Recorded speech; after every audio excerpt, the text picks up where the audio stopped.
In what ways does your media product use, develop or challenge forms and conventions of real media products? For my front cover, I've gone for an unconventional look and feel which is common within the magazines I've analysed, Trap and Clash. The most conventional feature on this cover is the masthead, which sits behind the image of Kid Taylor. This was done to suggest the magazine is well established and known, showing that there is a strong audience already who purchased the magazine. The masthead feature is in sans serif font, which stands out due to the thick, bold letters which Clash and Trap use. A convention used in most magazines today is the selling line in the skyline above the masthead, which is what I've used in mine. This has been developed and reads, the UK's best-selling electronic music magazine. I've been challenging conventions by not using a boost of a circle as well as not having many stories, with the main focus being on the image, which attracts the reader's attention. This represents the fact my magazine is more independent, because I'm challenging conventions. I've decided to create an unusual house style of orange, whites and greys, which is seen in Clash magazine. This colour scheme can be found in Trap.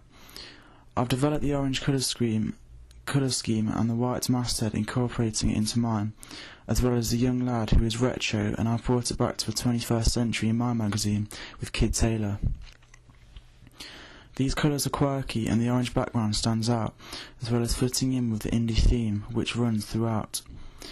I've decided to use two fonts, keeping it simple, which helps convey a modern feel relating to the futuristic genre of my magazine, which is conventional. After analysing Trap magazine, I've realised that mise-en-scène is heavily considered within the front cover main image, i.e. the clothes relating to a current fashion trend, jewellery, snapbacks and a beanie, which conveys an indie feel. The structural layout of my front cover develops conventions as it includes two main cover lines, however they aren't anchored together but separate to the image, which is a convention I've developed. However, I've set it all out in a unique way and not positioned the bulk of text on the sides of the page, but at the bottom, with emphasis and dominance shown on the main image.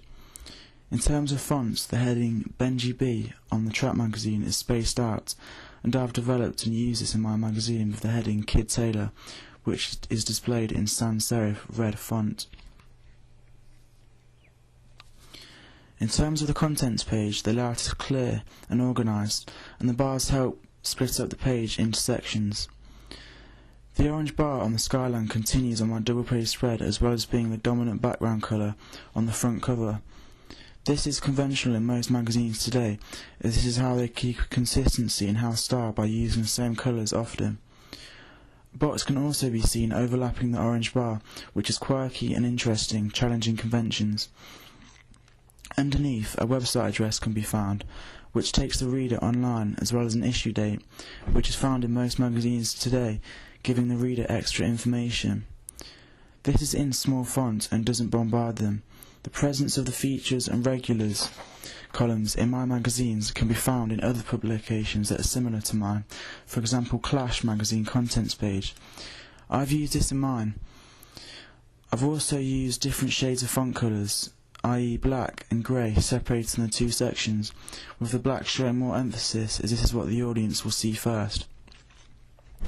Features usually stand out more on contents pages, which is a convention I've developed in my magazine due to the black and grey typography.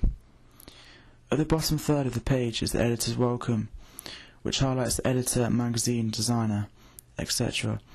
This isn't a convention for the type of magazine I've made, as mine is minimalistic.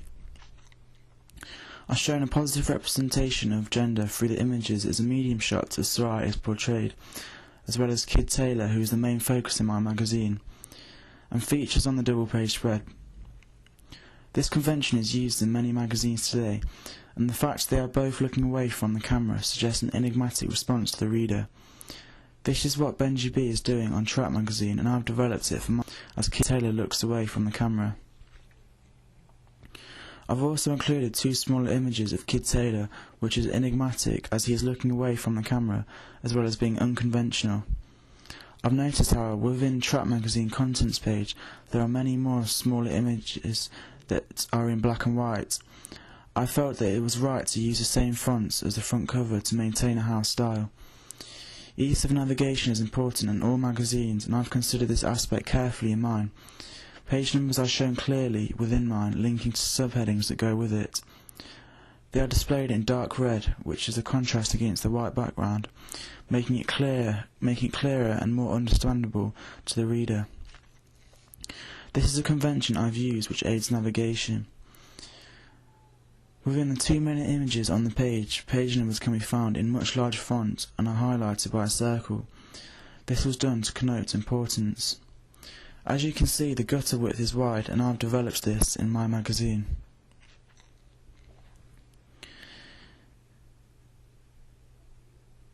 In terms of the double page spread, within this page the layout is conventional due to similar magazines I've analysed, with the main image dominating the left hand side of the page and the main body text split up into columns on the right. The columns are a convention used in all magazines today that split up the text, making it more understandable and clearer to the reader. I've used the dead space from Traps magazine double page spread and developed it for mine, with the large gap between the lead paragraph and the main article. I've challenged conventions by not including a headline. The lead paragraph draws the reader into the interview, which is again conventional.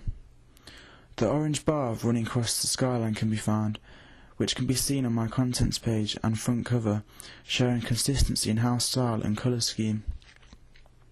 I've used the orange from Clash magazine and included it in mine throughout, which overall gives a more electronic indie feel to the magazine itself. Within the main image of Benji B in the Trap magazine, I've noticed mise-en-scène is heavily portrayed, for example the vintage Mercedes and Benji B leaning against it in a mysterious way, as well as the location with the brick wall giving an urban and industrial look, altogether creating an indie feel, giving the magazine its own unique identity that the audience can recognise and relate to. I've developed this convention for mine, as with the medium shots of Kid Taylor there is emphasis on his clothing, with the snapback referring to a current fashion trend that the audience understands. Moreover, the microphone referring to the electronic music genre, as this is a key element of mise-en-scène. Through textual analysis, I've realised that a pull quote on the main image helps attract the reader's attention, and it's conventional, which is why I've included it on my magazine. The page number on the footer is a convention used in all magazines today, which I've included for mine, which assists the reader with navigation.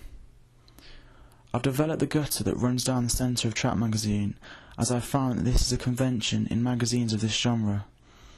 Finally, I found that it is unconventional to have a long shot, which is why all of the images used in my magazine are medium.